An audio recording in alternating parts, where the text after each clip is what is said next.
Welcome back to Mystery Minds, the channel where we dive into the darkest corners of true crime, uncovering stories that shock, intrigue, and leave us questioning the world around us. In today's case, we bring you a chilling and twisted tale, one of deception, manipulation, and a web of lies so intricate that it baffled authorities for years. This is the story of the famous con artist. A tale of greed, betrayal, and unimaginable audacity. This case will leave you wondering, how far will someone go to live a life of luxury built on lies? And how can one person fool so many for so long? Stay with us as we unravel the dark and gripping story of the famous con artist. In 2017, authorities across 3 continents were alerted to a trail of mysterious financial collapses.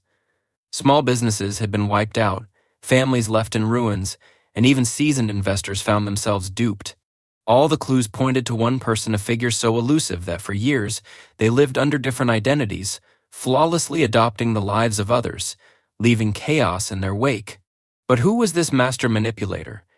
And how did they manage to outsmart the system for decades? This is the story of Claire Whitmore, or at least, that's one of the many names she used.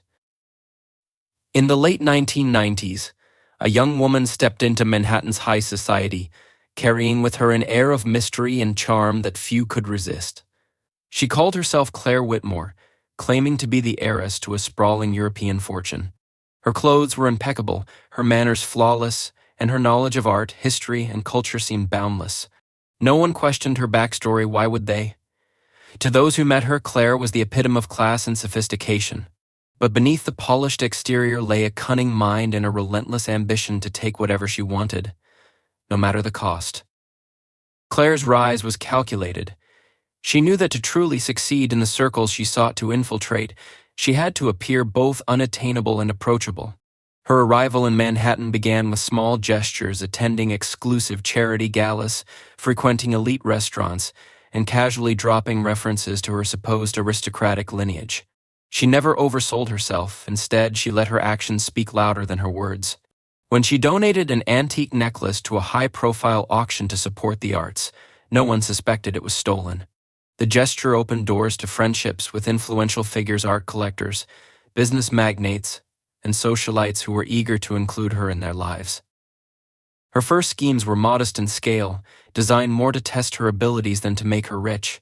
She convinced acquaintances to invest in fictional ventures, promising lucrative returns.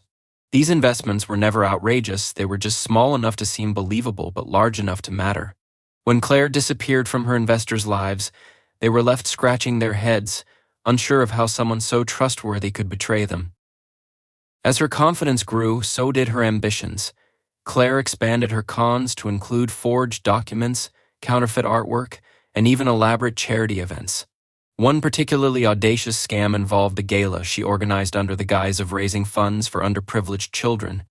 The event was a resounding success, attended by Manhattan's elite, who donated thousands of dollars to the cause. None of the attendees knew that Claire had hired actors to pose as charity representatives and that the funds were quietly siphoned into offshore accounts. By the time anyone questioned where the money had gone, Claire was already 2 steps ahead, leaving behind nothing but glowing praise from those who had been in her presence. What made Claire so effective was her attention to detail. She meticulously researched her targets, learning their habits, vulnerabilities, and desires. She tailored her approach to each individual, making them feel seen and valued. Some were drawn in by her charm, others by her apparent wealth and connections, but all were captivated by her ability to make the impossible seem possible. Even seasoned professionals found themselves caught in her web, unable to reconcile the sophisticated woman they knew with the reality of her schemes. One of her earliest victims was a prominent real estate developer who prided himself on his business acumen. Claire convinced him to partner with her on a luxury resort project in the south of France, complete with fabricated blueprints and glowing testimonials from fake investors.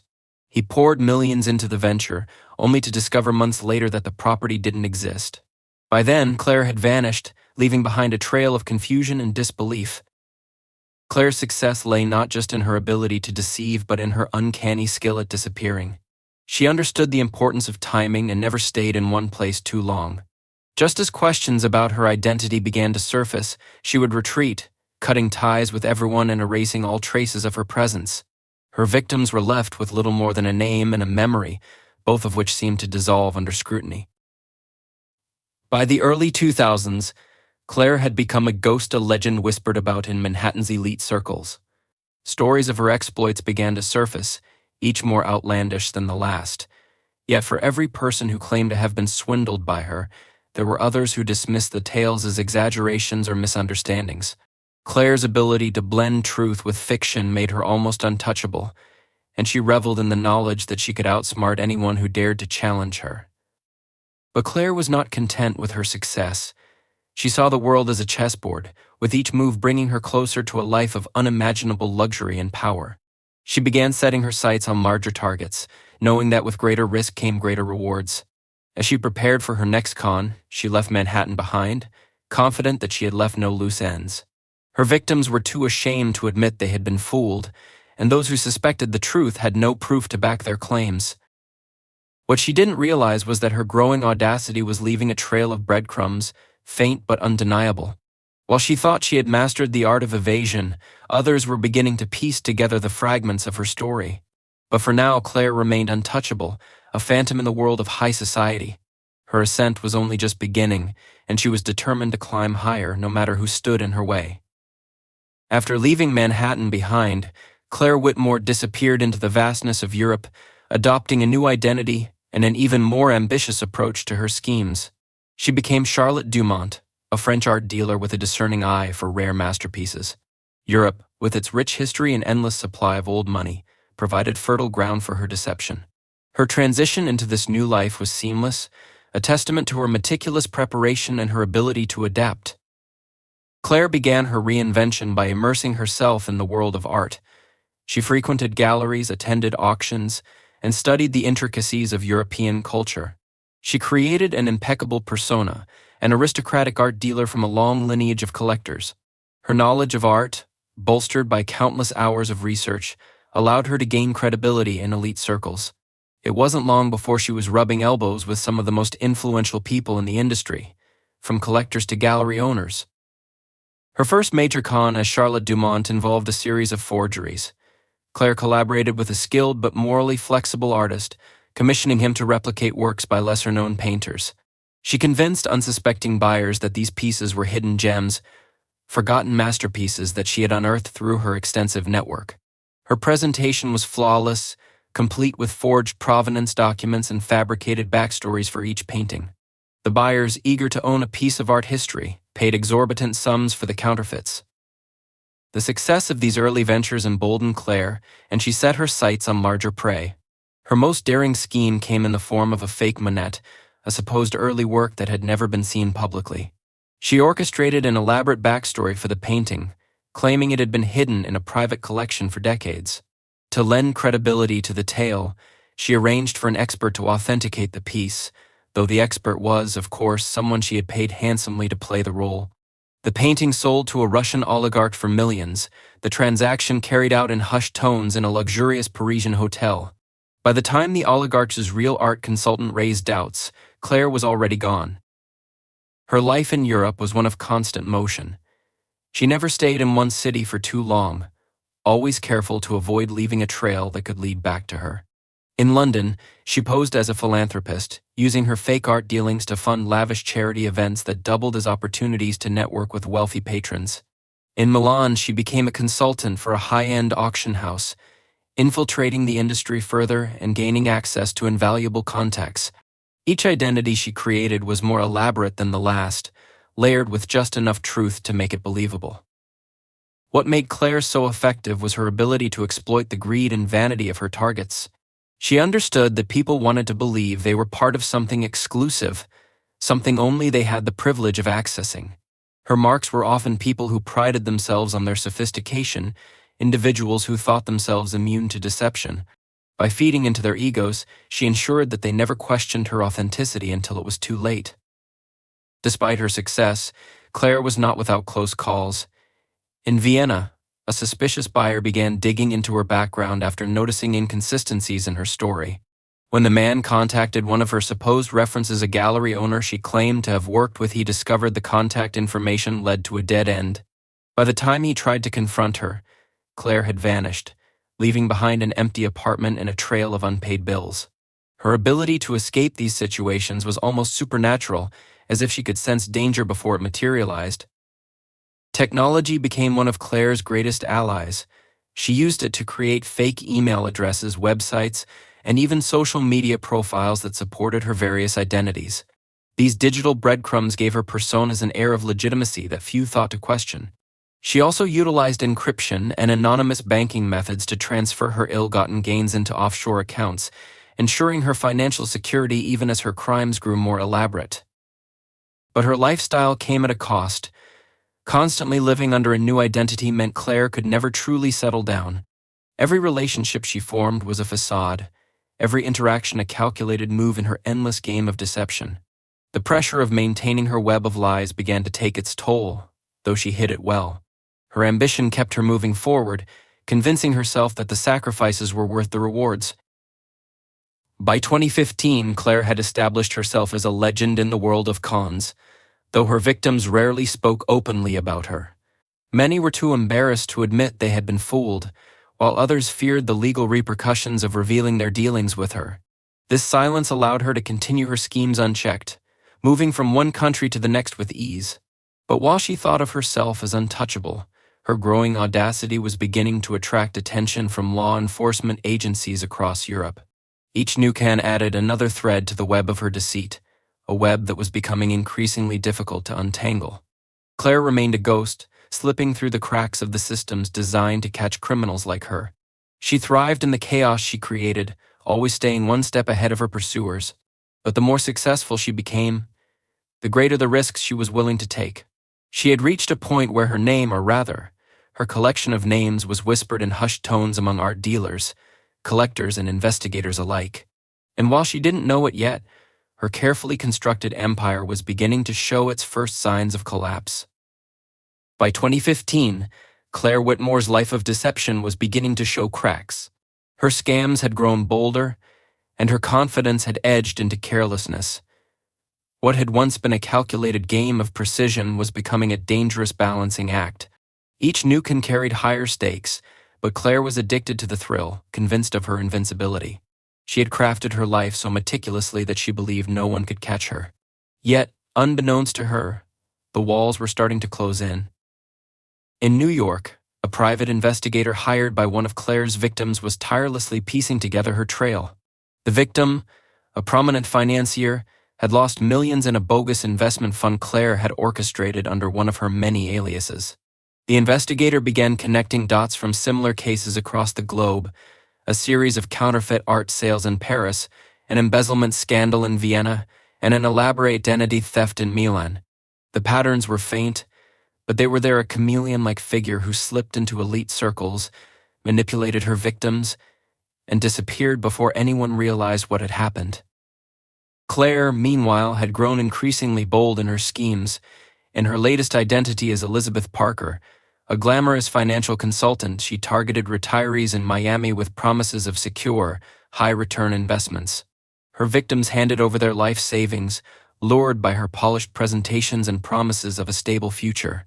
She spent months building their trust, crafting a facade of professionalism that was impossible to penetrate. By the time the first victims began to grow suspicious, their money was long gone, siphoned into offshore accounts Claire controlled with untraceable aliases. Her downfall began not with a grand mistake, but a seemingly insignificant slip. In a rush to leave a hotel in Zurich, she left behind a coffee cup. A diligent housekeeper turned it in to local authorities, who matched the fingerprints to an old record from a minor theft she had committed years earlier. The match gave investigators a tangible lead, and for the first time, law enforcement agencies across multiple countries began working together to track her down. The name Claire Whitmore surfaced as a primary suspect, though her true identity remained a mystery.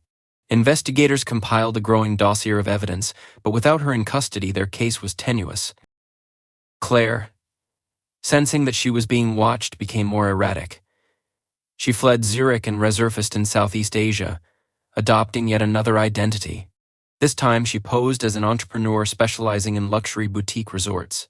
Her new scheme involved convincing investors to fund non-existent properties, complete with fabricated permits and glowing testimonials from fictional business partners. The shift to a less structured market gave her more freedom to operate, but it also increased her exposure. While her past scams had involved meticulous planning, these newer ventures relied on improvisation, leaving behind more clues than she realized. Her life was no longer the seamless masquerade it had once been. She constantly moved between countries, wary of every glance and every question that seemed too probing. Her financial resources remained vast, but they came at the cost of her freedom. She avoided luxury hotels and first-class flights, opting instead for low-profile accommodations and private transport. The excitement that once fueled her had transformed into paranoia, though she refused to admit it. In Bangkok, she made a critical mistake. A former victim spotted her at a high-end restaurant and recognized her instantly. The victim, a wealthy British art collector, had been swindled years earlier in one of Claire's counterfeit art schemes. Though Claire quickly left the scene, the encounter reignited efforts to capture her. The collector reached out to authorities, providing a detailed description and recounting his interactions with her. This information added another layer to the growing case file, further solidifying her reputation as a global con artist. Interpol officially named Claire Whitmore a person of interest, issuing a red notice to law enforcement agencies worldwide. This meant her name, or at least the most consistent version of it, was now known to border agents and police forces across the globe.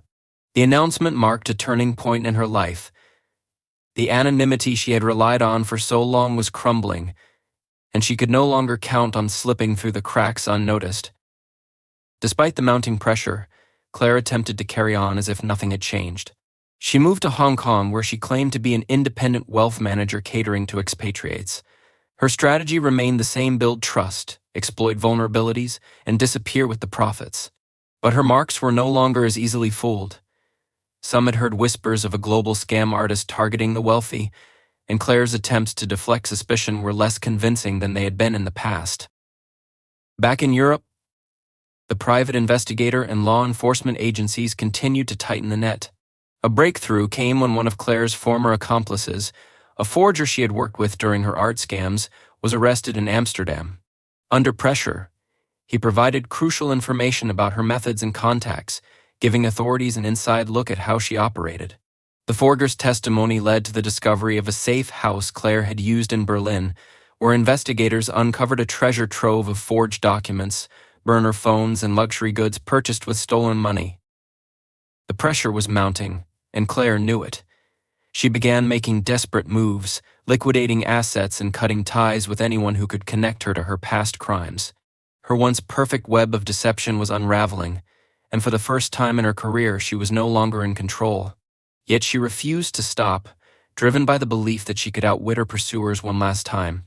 Her life had become a high-stakes game of cat and mouse, with the odds stacked increasingly against her. As 2016 drew to a close, Claire's options were dwindling. Investigators were closing in, and her network of accomplices and safe havens was shrinking. The life she had built, one lie at a time, was beginning to collapse under the weight of its own intricacy. But even as the walls closed in, Claire clung to the illusion of control, convinced that she could escape the consequences of her actions. What she didn't realize was that her next move would set the stage for her ultimate downfall. By 2017, Claire Whitmore's carefully constructed world was teetering on the edge of collapse. Her network of aliases and accomplices, once a fortress of anonymity, was eroding under the weight of increased scrutiny. Investigators from multiple countries were pooling resources, piecing together the fragments of her intricate scams. Each new lead brought them closer to unraveling the woman who had eluded justice for nearly 2 decades. Claire was no longer just a ghost haunting high society. She had become the most wanted con artist in the world. Despite the pressure, Claire remained audacious. Her next move was perhaps her riskiest yet, infiltrating the world of cryptocurrency, a frontier of opportunity and anonymity for criminals like her. She adopted a new identity as Evelyn Hart, a tech entrepreneur with a revolutionary vision. Leveraging the rising popularity of blockchain technology, she announced the launch of a new cryptocurrency that promised unparalleled returns for early investors. It was a perfect storm of greed and confusion, as many people were eager to invest in a market they barely understood. Claire orchestrated the scam with precision, hiring developers to create a convincing platform and producing white papers filled with jargon-laden promises. She cultivated an online presence through social media, industry conferences, and high-profile interviews. Investors, lured by the promise of exponential profits, poured millions into her initial coin offering. For a time, it seemed as though Claire had found the perfect cover for her operations. The anonymity of the blockchain shielded her, and the global nature of her scheme made it difficult for law enforcement to pinpoint her location. However, the cryptocurrency venture was also her most visible operation yet. Journalists and industry experts began to scrutinize the project, raising questions about its legitimacy. As red flags surfaced, some investors grew wary, and a few pulled out before the platform abruptly went offline. By the time the scam was exposed, Claire had funneled the funds into untraceable accounts and vanished once again. Yet, this high-profile fraud brought her name back into the headlines, reigniting interest in her case. Authorities intensified their efforts, tracing her movements through her previous scams. Investigators identified financial trails, fake documents, and connections to known forgers and accomplices. The evidence painted a damning picture, but Claire herself remained elusive. She had become a master at exploiting the cracks in global systems, using jurisdictions with weak enforcement as safe havens. Yet, for the first time, the cracks were beginning to close. Claire, aware that her options were narrowing, attempted to lay low. She fled to South America, where she adopted a new identity as a retired art dealer living a quiet life in a remote coastal town. But even in isolation, she couldn't resist the temptation of another scheme. Her greed and need for control pushed her back into the game, this time targeting wealthy expats looking to invest in beachfront properties. Claire presented herself as a local expert, offering exclusive deals on properties that didn't exist. Her charm and expertise convinced her marks to part with significant sums, but her overconfidence led to sloppiness. A sharp-eyed victim grew suspicious and reported her to local authorities, sparking an investigation. Back in Europe, Interpol received a critical tip from an unlikely source. One of Claire's former victims, determined to seek justice, had spent years investigating her independently. He provided authorities with a lead connecting her to a safe deposit box in Switzerland. Inside, they found documents detailing her aliases, bank accounts, and even plans for future cons. The discovery was a breakthrough, giving investigators a roadmap to her operations and a clearer sense of her movements. The noose tightened further when another accomplice was arrested in Mexico City. Desperate to avoid a lengthy prison sentence, he cooperated with authorities, revealing key details about Claire's methods and whereabouts. His testimony placed her in South America, narrowing the search to a handful of countries. Law enforcement agencies ramped up their efforts, coordinating surveillance and sharing intelligence in a way that hadn't been possible earlier in her career. Claire, meanwhile, was beginning to unravel. The constant pressure of evasion, the fear of betrayal, and the relentless pursuit by authorities were taking their toll. She became paranoid, cutting ties with her remaining contacts and moving frequently to avoid detection. Her once flawless schemes were now marked by desperation and haste, leaving behind clues that investigators eagerly seized upon. Her downfall came during what she intended to be her final con. Posing as a philanthropist, she approached a wealthy family in Argentina with an offer to broker a rare piece of art. The deal required an upfront payment, which she promised would secure the artwork before a public auction. The family, intrigued but cautious, conducted their own due diligence and uncovered inconsistencies in her story. Suspicious, they alerted the authorities while feigning interest in the deal. Claire was unaware that she was being watched. When she arrived to finalize the transaction, she was met not by her marks but by local police and Interpol agents. The arrest was swift and decisive, ending years of pursuit. Her calm demeanor at the time of her capture betrayed none of the chaos she had left in her wake, but the weight of her crimes was undeniable. As she was taken into custody, investigators celebrated the culmination of years of work. For them, Claire's arrest was not just a victory but a testament to the persistence required to bring down a criminal who had thrived in the shadows for so long. For Claire, it marked the end of a life built on lies, deception, and ambition unchecked by morality. The woman who had outsmarted countless victims and evaded justice for decades had finally run out of places to hide. Claire Whitmore's arrest marked the beginning of a global reckoning. For decades, she had evaded justice, but now, the full weight of her crimes began to catch up with her. Her extradition process became a legal spectacle as multiple countries vied to prosecute her for the countless cons she had orchestrated. Each nation had its own list of charges, ranging from forgery and fraud to identity theft and embezzlement. The scale of her crimes was staggering, with losses estimated in the hundreds of millions. For many, she symbolized the unchecked greed and audacity that could thrive in a world where deception was an art form. Her trial in the United States, chosen as the central venue due to the breadth of her operations there, became a media sensation. Prosecutors painstakingly laid out the details of her schemes, painting a picture of a woman who had weaponized charm, intelligence, and ambition to exploit the trust of her victims. Evidence gathered from her safe deposit boxes, confiscated electronics, and testimony from accomplices provided an unassailable case. The courtroom was filled with victims who had been left financially ruined, their lives permanently scarred by Claire's betrayal. The trial revealed the staggering extent of her network and her ability to manipulate people across industries and borders. Financial records showed how she had laundered money through an intricate web of offshore accounts, hiding her profits in a labyrinth of transactions. Each revelation brought a mix of awe and anger as the public grappled with the sheer audacity of her crimes. Her ability to remain undetected for so long was attributed to her deep understanding of human behavior and her relentless pursuit of power. Claire's composure during the trial was unnerving. She maintained her poise, showing no visible remorse for the lives she had destroyed. Psychologists and criminologists debated whether her actions stemmed from sociopathy or a pathological need for control. Whatever the root cause, it was clear that her lack of empathy had enabled her to exploit people without hesitation. Despite her defiance, the weight of evidence was overwhelming. After months of testimony and deliberation, she was found guilty on multiple counts of fraud, forgery, and money laundering.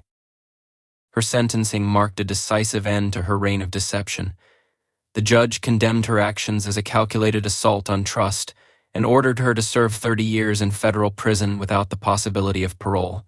For many, this was a bittersweet victory.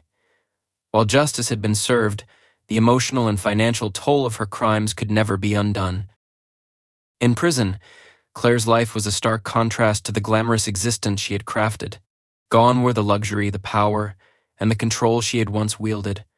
Her name, once whispered in fear and admiration, faded from the headlines. Yet, for those who followed her story, she remained a cautionary tale, a reminder of the lengths to which greed and deception could take a person, and the eventual price of a life built on lies.